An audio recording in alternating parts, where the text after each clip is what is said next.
Hello po mga manang manang dyan. Welcome to Manang Vlog. Kani gwapo butang yan nindot daghan kayo mga soki. Diri o ibitay diri kana silupin la ikato alambre ba. Banali patindog naman ay ano. Alambre rago diri o ibitay. So ang bait nga nila, di ba guys? May mga suggestions sila.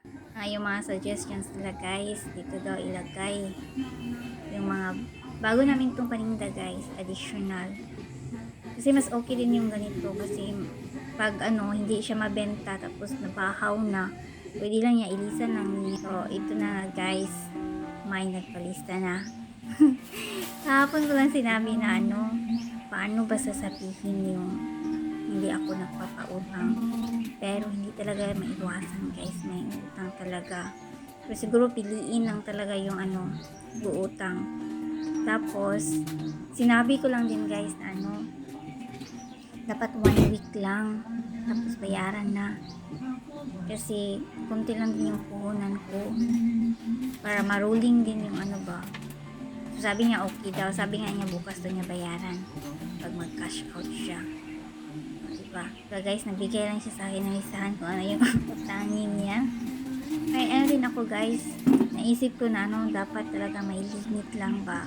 Sinabi ko na pwede ko lang ipautang hanggang lang 500. Tapos ngayon napag-isip-isip ko din na yung dapat piliin lang din yung guys, yung mga item na pwede mong ipautang. Kasi pag yung mga mabilis lang na mabenta, sayang din kung ipautang ba, diba? Kasi minsan guys, ang hirap maningil.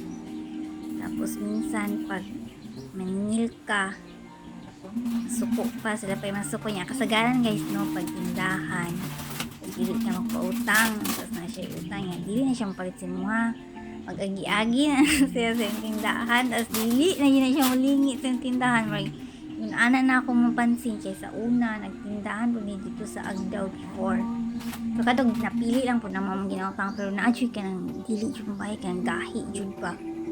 So dili na siya guys, di na magkuhan na jud, marag na anay siya stick ni.